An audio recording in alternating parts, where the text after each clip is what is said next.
Hello students, BSR government arts college की online classes में आपका स्वागत है। मैं हूं doctor Gayatri Yadav, associate professor in geography. Students, हम लोग बीए पार्ट 2 का सेकंड पेपर पढ़ रहे हैं, ह्यूमन ज्योग्राफी, और उसमें जो टॉपिक हम कर रहे हैं वो है माइग्रेशन ऑफ पॉपुलेशन। ये टॉपिक हम पिछले कुछ वीडियोस में कर चुके हैं और आज हम इसका जनसंख्या के स्थानांतरण का एस्पेक्ट करेंगे। तो जनसंख्या के स्थानांतरण में आज हम संयुक्त राज्य अमेरिका में आप्रवास या इमिग्रेशन इन यूएसए पढ़ेंगे।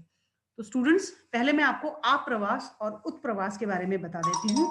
आप लोग जानते ही होंगे कि आप्रवास माने किसी भी निवासी का किसी देश में आना, और उत्प्रवास यानी उस देश से उसका जाना। तो इमिग्रेशन इन यूएसए यानी यूएसए संयुक्त राज्य अमेरिका में कितने लोग इस पिछले कुछ शताब्दियों में आए, उसको हम इसमें संयुक्त राज्य अमेरिका में आप्रवास के अंतर्गत हम पढ़ेंगे। पिछले 200 वर्षों में संयुक्त राज्य की जनसंख्या में लगभग 200 गुना ही वृद्धि हुई है, यानी प्रत्येक वर्ष उसमें जनसंख्या में वृद्धि हो रही है। संयुक्त राज्य में 1750 में केवल 10 लाख जनसंख्या थी, जो सन 2000 में लगभग 27 करोड़ हो गई। पिछली 2 शताब्दियों में यहाँ की जनसंख्या बाहरी देशों से आकर बसी है और उनमें उच्च जन्म दर से वृद्धि हुई है। संयुक्त राज्य में जनसंख्या स्थानांतरण के संबंध में 4 बातें मुख्य हैं। पहली, बाहरी देशों से मानव वर्गों का आप्रवास, जो मुख्यतः यूरोपीय देशों से हुआ, यानी यूरोप के बहुत से लोग जाकर यूएसए में बस गए हैं। बाहर से आए मनुष्यों ने पहले पूर्वी संयुक्त राज्य अमेरिका के समय समुद्री तटियों में बस्तियां बसाई। पूर्व में अटलांटिक तटीय पेटी में जनसंख्या अधिक सघन हो जाने के बाद पश्चिमी राज्यों में नई भूमि की प्राप्ति के लिए पश्चिम को स्थानांतरण हुआ। जैसा कि आपको पता है कि अटलांटिक महासागर के दोनों ओर एक और संयुक्त राज्य अमेरिका है और दूसरी ओर यूरोप है। तो यूरोप से जो जनसंख्या अटलांटिक महासागर को पार कर आई, वो पहले संयुक्त राज्य अमेरिका के पूर्वी भागों में बसी, और पूर्वी भागों में जब जनसंख्या सघन हो गई, तब और भूमि की खोज में या और संसाधनों की खोज में जनसंख्या पश्चिम की ओर पलायन करने लगी, वेस्टर्न स्टेट्स की तरफ, और वहां नई भूमि की उनको प्राप्ति हुई। इससे संयुक्त राज्य के मैदानी भागों में, जो केंद्रीय मैदानी भाग हैं, उनमें कृषि का अत्यधिक विकास हुआ और वो जनसंख्या फिर वहीं निवास करने लगी। तीसरा पॉइंट, पूर्व में सघन राज्य जनसंख्या के क्षेत्र में औद्योगिक विकास बढ़ने पर पश्चिम की ग्रामीण जनसंख्या का वापस नगरीय केंद्रों या अर्बन सेंटर्स की ओर पूर्व को स्थानांतरण हुआ। यानी जनसंख्या पहले तो पूर्व से पश्चिम की ओर गई और उसके बाद फिर वो पश्चिम से पूर्व की ओर गई, जब पूर्व का अत्यधिक विकास हो गया उसके बाद। चौथा पॉइंट, पूर्वी औद्योगिक क्षेत्रों में अधिक सघनता होने पर उद्योगों का और जनसंख्या का पुनः पश्चिम की ओर स्थानांतरण हुआ, क्योंकि लोगों को अब ज्यादा भीड़ भरे स्थानों में रहने में घुटन होने लगी और उनको खुला क्षेत्र यदि उनको चाहिए तो उनको फिर पश्चिम में प्रवास करना पड़ा। बाहरी देशों से संयुक्त राज्य में आप्रवास करने वाली जनसंख्या अधिकतर आर्थिक उन्नति तथा सुखी जीवन के उद्देश्य से आई थी। 1840 से 1880 तक के 40 वर्षों में संयुक्त राज्य में लगभग 295 लाख मनुष्यों का आप्रवास हुआ था। बाहर से आने वाली इस जनसंख्या में लगभग 90% मनुष्य यूरोप के रहने वाले थे। यूरोप में भूमि की कमी है और वहां संसाधनों की भी कमी है, वहां पर जनसंख्या का आधिक्य था, तो खुलेपन में रहने के लिए लोगों ने यूएस में या संयुक्त राज्य अमेरिका में प्रवास किया।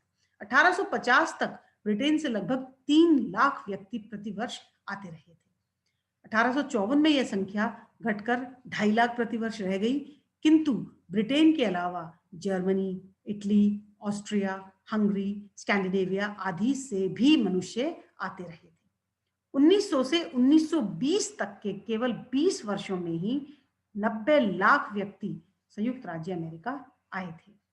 1920 के बाद औद्योगिक केंद्रों का विकास बढ़ने लगा, तब ग्रामीण जनसंख्या नगरीय केंद्रों को स्थानांतरण करने लगी। प्रथम महायुद्ध के बाद कृषि का यंत्रीकरण हो जाने से कृषि के लिए मजदूरों की आवश्यकता में कमी आ गई, इसलिए मजदूर जनता उद्योगों में जा पहुंची। उत्तर पूर्वी भाग में औद्योगिक सघनता बहुत अधिक बढ़ जाने के कारण औद्योगिक केंद्रों का विकास पश्चिम की ओर बढ़ने लगा है, इसलिए जनसंख्या भी पुनः पश्चिम की ओर स्थानांतरण करने लगी है। जल विद्युत के अधिकाधिक उत्पादन का परिणाम यह हो रहा है कि अब उद्योगों का कोयला क्षेत्रों में केंद्रीयकरण बंद हो रहा है तथा उद्योगों का विकेंद्रीकरण हो रहा है। अब कोयले के ऊपर निर्भरता लगभग खत्म हो चुकी है, क्योंकि नवीनीकरण वाली ऊर्जा यानी जल ऊर्जा जिसको हम कहते हैं, वो बिजली बहुत ज्यादा उत्पादन होने लगी है पूरे यूएसए में। इसलिए कोयले के ऊपर जो वो था, वो कोयले के ऊपर जो उनको निर्भर रहना पड़ता था, वो अब समाप्त हो गया है। उद्योगों का विकेंद्रीकरण हो रहा है, इससे परिवहन साधनों का अधिक विकास होने से अब ग्रामीण क्षेत्रों में भी उद्योग फैल रहे हैं, या फिर हम यूं कह सकते हैं कि ग्रामीण क्षेत्रों के लोगों को अब इतनी सुविधाएं मिल रही हैं कि वो अब शहरी क्षेत्रों के ओर पलायन नहीं करना चाहते हैं, क्योंकि ट्रांसपोर्टेशन भी अच्छा है, वहां पर बिजली पानी की आपूर्ति भी अच्छी है, और इसलिए वो लोग अब पूरे मध्य यूएसए में और पश्चिमी यूएसए में रहना चाहते हैं। अतः अब औद्योगिक केंद्रों के लिए दैनिक प्रवास अधिकाधिक बढ़ता जा रहा है। सन 1950 से 1980 तक इस दैनिक प्रवास में 12% वृद्धि हो गई है, और वो जो स्टेज उनकी 1950 में शुरू हुई औद्योगिकरण के कारण, वो इंडिया में आज वो स्टेज चल रही है, क्योंकि इंडिया में बड़े शहरों के अंदर औद्योगिकरण ज्यादा है, और इसलिए छोटे शहर और गांव के लोग अपने रोजगार के लिए बड़े शहरों की ओर सुबह जाते हैं और शाम को वापस अपने घरों की ओर लौट आते हैं। तो ये था यूएसए का स्थानांतरण। अब हम देखते हैं एशियाई स्थानांतरण या एशियाटिक माइग्रेशन। हमने यूएस के माइग्रेशन में पढ़ा है कि एशियाई महाद्वीप से बड़ी संख्या में मानव प्रवास प्राग ऐतिहासिक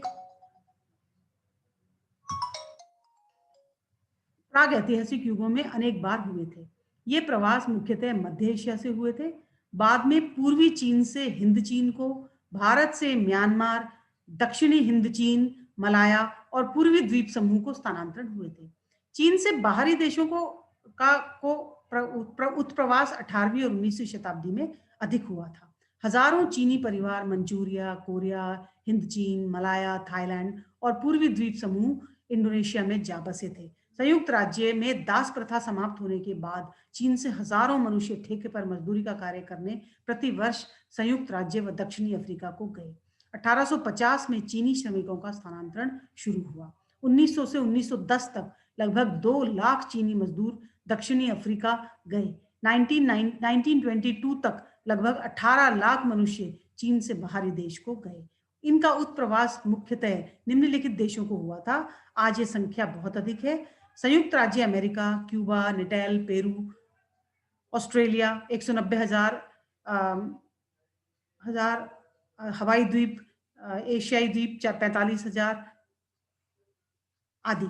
ये पूरा टेबल है, जिसमें थोड़ा पीडीएफ के कारण ये डिस्टर्ब हो गया है, इसलिए आप लोग इसको देख लें। अंतिम 19वीं शताब्दी के अंतिम वर्षों में जापान के मनुष्य दूसरे देशों को उत्प्रवास करने लगे। 1880 के समीप हजारों जापानी कोरिया में चले गए। जापान से अधिक संख्या में प्रवास हवाई द्वीप को हुआ और फिर संयुक्त राज्य तथा कनाडा को हुआ। 1900 के लगभग ब्राजील और ऑस्ट्रेलिया को उत्प्रवास हुआ। प्रथम महायुद्ध से पूर्व इन वर्षों में जनसंख्या की समस्या का कुछ समाधान करने के लिए लगभग 10 लाख जापानी मनुष्य मंचूरिया, कोरिया और ब्राजील में जाकर बस गए थे। उत्तरी मंचूरिया की अति ठंडी जलवायु सहन न हो सकने के कारण उत्तरी मंचूरिया से हजारों व्यक्ति वापस लौटकर जापान में ही आ गए थे। जापान के अंदर नगरों के लिए भी स्थानांतरण हुआ था। जापान में तीव्र गति से औद्योगिकरण होने के कारण 1975 से 1980 तक के 5 वर्षों में नगरीय जनसंख्या समस्त राष्ट्रीय जनसंख्या समस्त राष्ट्रीय जनसंख्या का 30% से बढ़कर 75% हो गई थी, और ग्रामीण जनसंख्या उसी अनुपात में कम हो गई। इसका अभिप्राय यह है कि जापान में गांवों की जनसंख्या का नगरों को स्थानांतरण हुआ है। द्वितीय महायुद्ध के बाद से जापानी लोग राजदूतावास, व्यापार आदि के लिए यूरोपीय, अमेरिकन और एशियाई देशों को आते रहे हैं। तो आज के लिए इस लेक्चर में इतना ही।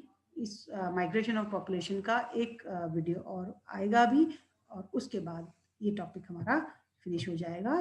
तो आज के लिए इतना ही। आपको यदि कोई प्रॉब्लम हो तो आप व्हाट्सएप ग्रुप पर आ सकते हैं और उस प्रॉब्लम को शेयर कर सकते हैं। Thank you students, that's all for today, have a nice day.